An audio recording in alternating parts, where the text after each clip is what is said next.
was 10 years old. But he probably didn't, but I did. He used to toy around with it. And then when he got like about 12, we started taking him a little serious. I started taking him to different events with steeple competition. Then when he got around 14, he was sparring a sparring partner for Luis Collazo when he was getting ready to fight Andre Berto, I think. And he just started advancing from there.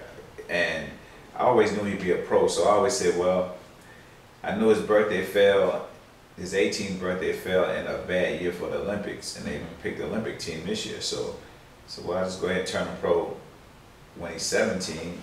That way he have more time to develop as a pro, because the amateur scoring system and the professional scoring system is totally different.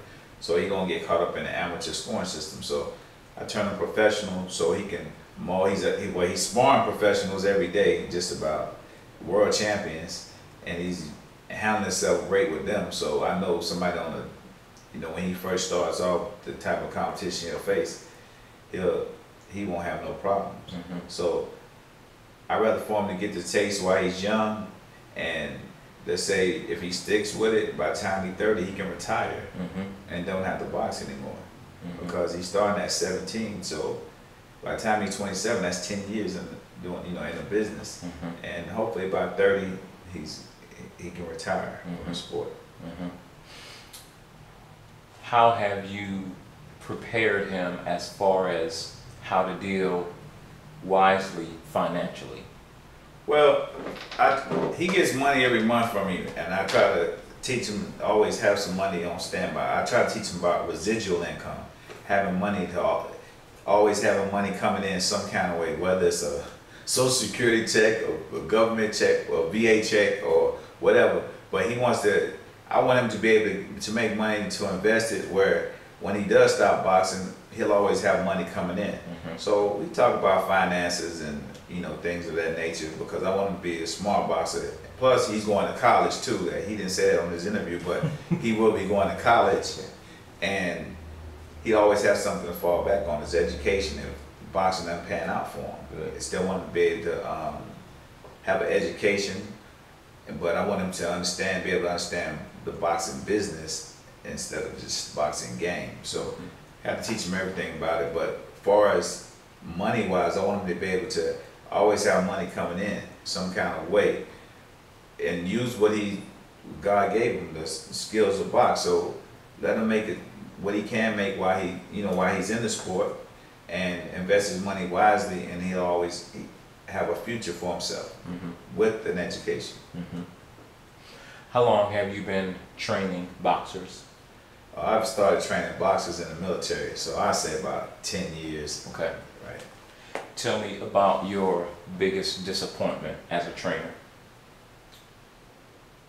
As a trainer, well, I don't know, I would probably say my biggest disappointment as a trainer would probably be to see someone who has a lot of potential not push themselves where they could have actually made it, or see a boxer with so much heart and great work ethic, but then they don't have the skills, or let's say the athletic or the genetic makeup to be a champion, but they have the workout rate of a champion, which in my mind they're still a champion, but they can't achieve their goal because they don't have, let's say, that extra something to make it to the next level.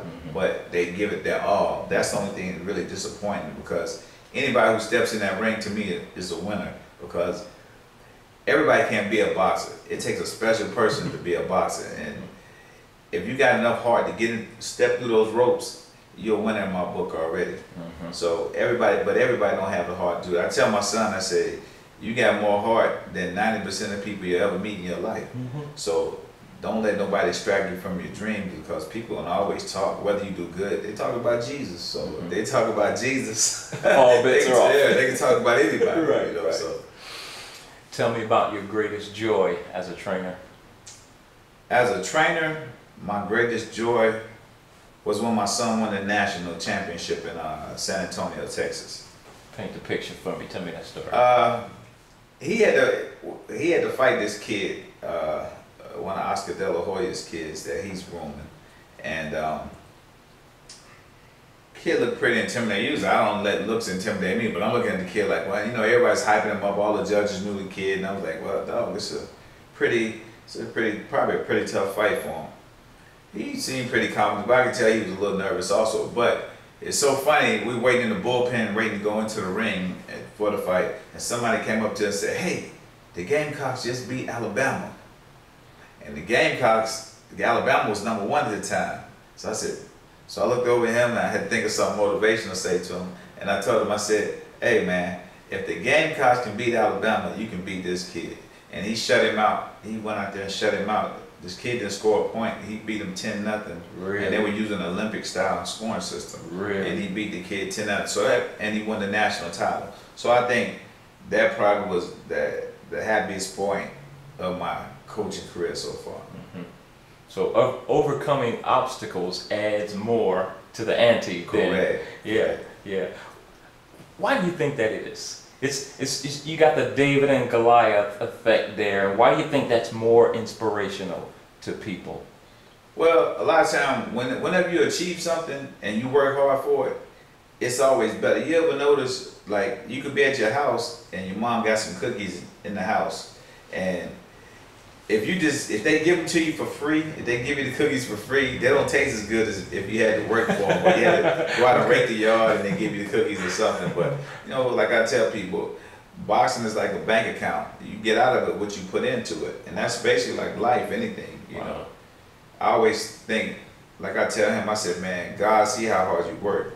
So he always repay you in the end. No matter, it might seem like your career going slow or stagnant, but if you just keep working hard, he always watching you, see what you do. Mm-hmm. And he's gonna make sure that you get what you're supposed to get in the end if you just work hard.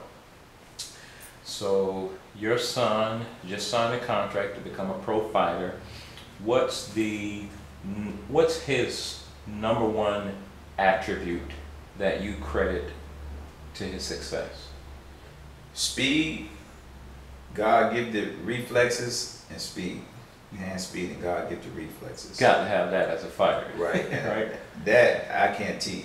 Mm-hmm. And from a coaching standpoint, his best ability is to adapt to another style. I try to teach him all styles of fighting, that styles make fights.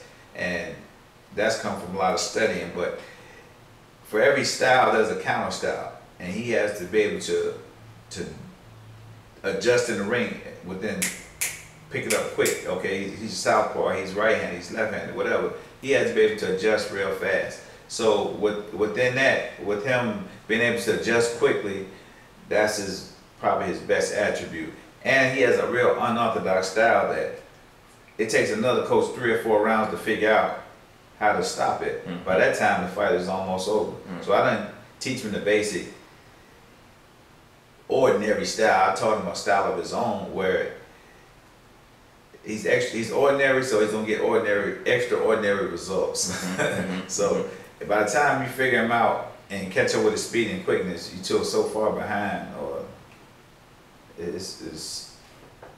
I've been working with that style for him since he was a kid, so mm-hmm. It fits him better, you know. Mm-hmm. And it goes against conventional wisdom in boxing. So. Mm-hmm. So, how would you define success for De'Andre? Well, if he can make it to get to a world championship, that would be successful. But if he can enjoy the sport, have fun with the sport, it is a boxing business, so make him some money and be happy with himself and who he is, and be able to motivate other people and make his family happy and himself, then that's success for me. That's successful for me because everybody works to, if you go to college, you picking a profession to be in. His profession is boxing. He actually got a chance to start when he was 17. So a lot of people don't get to start their actual profession till like 25, 26, mm-hmm. and know what they want to do in life. So he's already, to me, successful at it, but just want to add a few more pieces. Mm-hmm. Education, maybe make sure his bank account is straight, you know, and he can always, you know, he's in a position to take care of himself and his family if he has a family, you know. So then he's successful to me, you know. Good. I'm already proud of him, so he don't, you know, I'm proud of him right now. So good. What would you say if you were given the opportunity to speak to every young person worldwide from 13 to 19? What would you say that would